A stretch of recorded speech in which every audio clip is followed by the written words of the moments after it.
Welcome to the deep dive. Today, we're going to be exploring a text focused on spiritual excellence. Right. It's called Lessons from Surah Al-Baqarah, A Path to Spiritual Excellence. It might sound a little niche, but Yeah. trust me, the wisdom here is for everyone. That's right.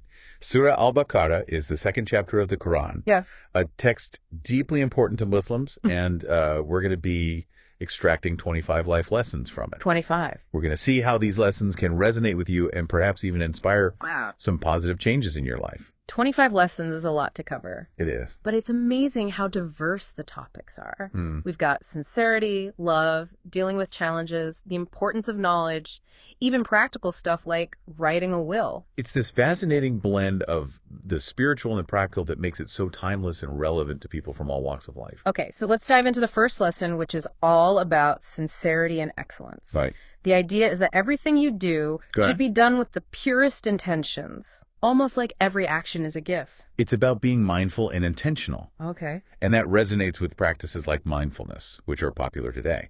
It's fascinating how this concept of intentionality transcends specific religions or cultures. It's like putting your whole heart into everything you do, Yeah. not just going through the motions. Absolutely. But before we get too deep into this, Okay. let's move on to the second lesson, love. Okay. This one gets really interesting. Absolutely. The text poses a powerful question. Who or what do you love most? Think about that for a second. Okay. It could be a person, a deity, a value system, anything that holds deep meaning for you. The lesson encourages aligning your actions with that love. Okay, wow, that's a great question to consider. Yeah. I'm already thinking about all the ways my actions might not line up with what I say I love. Exactly. It's about bridging that gap between our beliefs and our behaviors. Okay. The text challenges us to ensure that we are embodying our deepest values and commitments in our everyday actions. Yeah, that's a powerful call to action. Okay, let's move on to the third lesson, which touches upon life as a test. Okay. It's an interesting concept, and I'm curious to get your take on it. The text suggests that life is a series of tests, Right. almost like challenges and choices, carefully designed to reveal our true character. Interesting. This idea resonates across cultures. Okay. Think about modern psychology and the concept of resilience. We learn and grow through facing and overcoming adversity. So how we respond to these tests shapes who we become. Precisely. We always have a choice in how we respond to the challenges life throws at us. Yeah. The text encourages us to face these challenges head on and learn from them. Okay. We're not supposed to just give in to our impulses. That makes sense. We're only 3 lessons in, and we're already talking about intentionality, Yeah. aligning actions with love and life as a test. This is really thought-provoking stuff. It is. The next few lessons, 4, 5, and 6, seem interconnected. They touch upon avoiding unproductive arguments, seeking knowledge from reliable sources, and aligning actions with core values. Right. It seems like a recipe for cutting through the noise. It is. It's all about prioritizing what truly matters and focusing your energy on things that contribute to your growth, both intellectually and spiritually. Right. We are constantly bombarded with distractions. Right. So being discerning with your time and energy is key. Yeah. In this case, the core value emphasized is Allah, but the principle applies universally. Okay. Whatever your guiding principles are, the lesson encourages focusing on them and avoiding things that pull you away. I like that analogy of cutting through the noise. Oh, It's yeah. like creating a clear path for your energy to flow towards what really matters. Yeah. Now, lesson 7 and 8 focus on fear and expectations, Okay. especially the fear of others' opinions. It's about finding your inner compass and letting it guide you rather than being swayed by external pressures. The text encourages placing trust in something larger than yourself, whether that's a higher power or simply your own intuition. Okay. It's a reminder to be true to yourself and not let the fear of judgment hold you back. That's such a powerful reminder. Yeah. It's easy to get caught up in what others think and lose sight of our own path. I know I've struggled with that before. Speaking of action, Right. the next 2 lessons, 9 and 10, seem to really emphasize getting things done. Okay. They're about good deeds, gratitude, keeping hope alive, and meeting your obligations. I find it fascinating how the text emphasizes the active nature of spiritual growth. Okay. It's not just about contemplating these ideas. It's about putting them into practice. Yeah. And it goes even deeper than just doing good deeds. Okay. It highlights the importance of having a generous and easygoing demeanor while doing them. Oh. Your attitude matters. So not only do we have to take action, Right. we have to do it with the right attitude. Absolutely. They can't just be going through the motions. Yeah. It has to be genuine. Yeah. And that seems to tie into modern psychology. There's a growing body of research in positive psychology that shows a strong link between acts of kindness and generosity and our own well-being. When we act with kindness and generosity, not only do we benefit others, but we also benefit ourselves. Wow, that's really cool to think about. Doing good for others is actually good for us, too. All right, let's tackle 2 more lessons before we move on. What? These ones, 11 and 12, focus on contentment and connection. Okay. Specifically, the power of phrases like, Inna lillahi wa inna ilaihi raji'un. That phrase translates to Allah we belong and to Him we shall return. Okay. The text highlights how repeating these words, particularly in challenging times, can help shift perspective and find acceptance. Interesting. It's almost like a mantra. But the principle applies beyond just this specific phrase. It sounds like a reminder to find peace and acceptance in the face of things we can't control.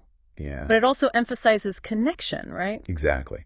The text talks about strengthening our connection to something larger than ourselves, whether that's through prayer, meditation, or just spending time in nature. Right. This concept resonates with a lot of spiritual and philosophical traditions. It's fascinating how these lessons are so deeply interconnected. It really does. Our thoughts, our actions, our connection to something bigger than ourselves, it all seems to weave together. This holistic approach to life is one of the things that makes these teachings so powerful and enduring. We've covered a lot of ground already, and I'm already feeling so inspired. We'll be back in a moment to dive into the next set of lessons. All right, we're back and ready to uncover more wisdom from Surah Al-Baqarah. I'm really curious about the next set of lessons. Where were we? We were just discussing the interconnected nature of our thoughts, actions, and connections. It's a fascinating idea to ponder. Yeah. But let's move on to lessons 13 and 14. These are about overcoming those all too familiar feelings of laziness and abandonment. Those are definitely universal human experiences. I think everyone has struggled with motivation or felt alone at some point. So how does the text address these challenges? The text encourages us to remember our mortality, not in a morbid way, but as a motivator. It's a gentle reminder that our time is precious, and we shouldn't squander it on things that don't truly matter. When we feel lazy or uninspired, perhaps remembering the finite nature of our time on Earth can help us prioritize and make the most of each day. That's a really interesting perspective. I've never thought about it that way before. Sometimes I need a good kick in the pants to get going. And when it comes to feeling abandoned, the text reminds us that we are never truly alone. There's always a source of support and strength, even when human relationships falter.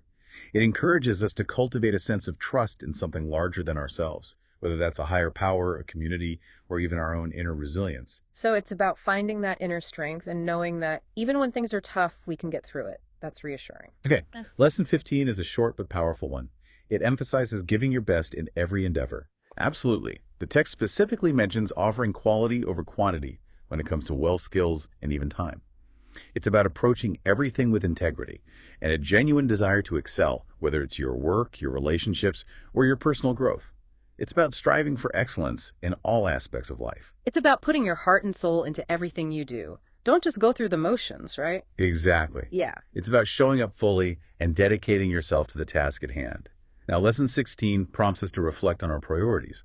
It asks, what do you spend most of your time worrying about? That's a great question to ponder. It forces you to look at where your energy is going. Yes, and it encourages us to examine whether our worries are aligned with our long-term goals and values. Are we consumed by trivial matters, or are we focused on what truly matters in the grand scheme of things?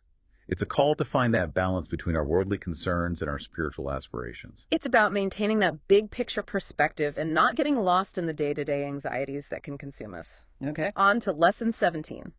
This one focuses on acceptance and how to direct our energy. It's about recognizing that we can't control everything in life, but we can control how we respond to those things. It's about focusing on what we can change and letting go of what we can't. This concept is incredibly empowering. It's about accepting what is and then moving forward from a place of strength and clarity. That's a really valuable skill to develop. Lessons 18 and 19 seem to build on this idea of taking control.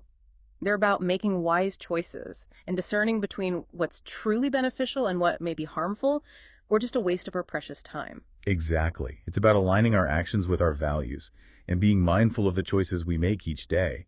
What do we want to cultivate in our lives? What are we willing to let go of? These are powerful questions to ask ourselves. It's like becoming the architect of our own lives. It's so easy to get swept away by distractions or things that don't truly serve us.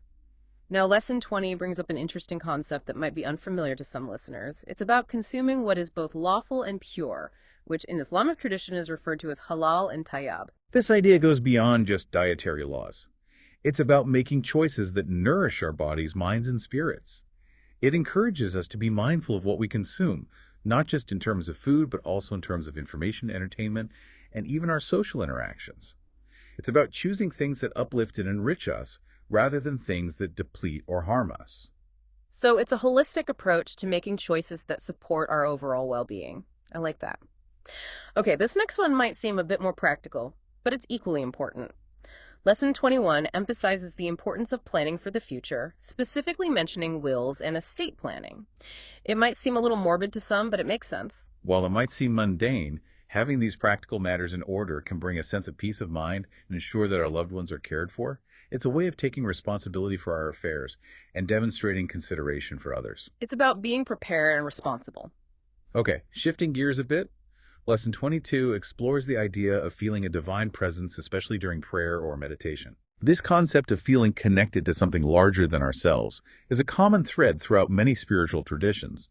It's about tapping into that sense of awe and wonder that reminds us we are part of something vast and interconnected. And it can have a profound impact on our well-being, fostering feelings of comfort, support, and guidance. It's like knowing you're not alone in the universe. There's something comforting about that, even if you can't always explain it. Now, Lesson 23 shifts our attention to the importance of patience, especially during challenging times. Patience, or sabr, as it's called in the text, is a virtue highly valued in many cultures and spiritual traditions. It's about cultivating the ability to endure difficulties, to persevere through challenges, and to delay gratification. It's about trusting that things will unfold in their own time and not giving up on our goals even when progress is slow. It's about staying the course even when things get tough. I think that's something we can all relate to. Now we're getting close to the end. Lesson 24 focuses on the universal human experience of making mistakes and seeking forgiveness or self-improvement. We all make mistakes. It's an inevitable part of life. What matters is how we respond to those mistakes. Do we wallow in guilt and shame, or do we use them as opportunities for growth and learning? The text encourages us to seek forgiveness, both from ourselves and from those we may have harmed, and to strive to do better in the future. It's about taking responsibility for our actions, learning from our mistakes, and continuing to evolve as individuals. I think that's a really beautiful and hopeful message. And finally, we come to Lesson 25, which emphasizes the importance of nurturing both our physical and intellectual capacities. This lesson is incredibly relevant to our modern world, where we often prioritize material wealth or external achievements. True well-being, however, comes from cultivating a balance between our physical, intellectual, and spiritual selves. It's about nurturing our bodies through healthy habits, expanding our minds through learning and exploration, and connecting with something larger than ourselves through our spiritual practices. It's about taking a holistic approach to personal growth and recognizing that all aspects of our being are interconnected. Wow, what a powerful set of lessons. We've gone from overcoming laziness to nurturing our physical and intellectual selves. It's been quite a journey. It feels like we've covered so much ground in this deep dive, from sincerity and love to patience and the importance of nurturing both our physical and intellectual selves.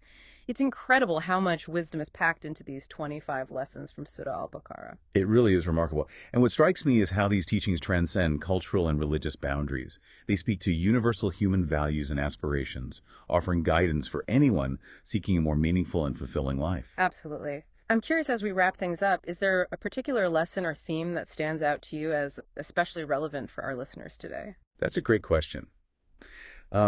I think the overarching theme of intentionality really resonates with me. It's about approaching everything we do, from our daily tasks to our relationships to our personal growth, with a sense of purpose and mindfulness. It's about being present in each moment and making conscious choices that align with our values and goals. I think that's a powerful takeaway for everyone. It's so easy to get caught up in the busyness of life and go through the motions without really thinking about why we're doing what we're doing. Exactly. And this idea of intentionality connects to so many other lessons we've discussed. It's about bringing our whole selves to everything we do, whether it's acting with kindness and generosity, persevering through challenges, or making choices that nourish our bodies and minds. It's about living a life that's aligned with our deepest values and aspirations. So as we conclude this deep dive into Surah Al-Baqarah, I want to leave our listeners with a thought-provoking question. Out of these 25 lessons, which one resonated most with you? Take a moment to reflect on that. And then consider this. How might you apply that lesson to your own life this week? Maybe it's about being more intentional with your time and energy. Perhaps it's cultivating a deeper sense of gratitude. Or maybe it's practicing patience in the face of a challenging situation. Whatever it is, choose one lesson and see how you can bring it to life in your own unique way. That's a great challenge, and I think that's the beauty of exploring wisdom from different cultures and traditions. It's not about blindly adopting someone else's beliefs, but rather about taking inspiration from these teachings and finding ways to integrate them into our own lives in a way that feels authentic and meaningful. Absolutely. I hope our listeners will continue to explore these lessons and discover the transformative power they hold. Thank you so much for joining us on this deep dive. I hope you found it as enriching and inspiring as I did. It's been a pleasure. Until next time, keep learning, keep growing, and keep seeking wisdom wherever you may find it.